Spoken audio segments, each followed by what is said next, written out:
TRS 41 నుండి 49 సీట్లు సాధించబోతున్నది. అలాగే కాంగ్రెస్ పార్టీ 58 నుండి 67 స్థానాలను సాధించబోతా ఉన్నది. తెలంగాణ దంగల్లో కాంగ్రెస్ విజయ బావుట ఎగురవేసింది.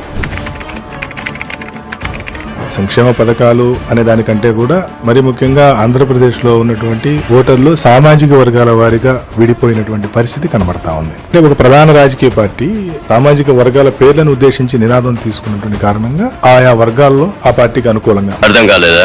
అటు చూడు. నా ఎస్సీ, నా ఎస్టీ, నా బీసీ, నా మైనారిటీలకు అంటే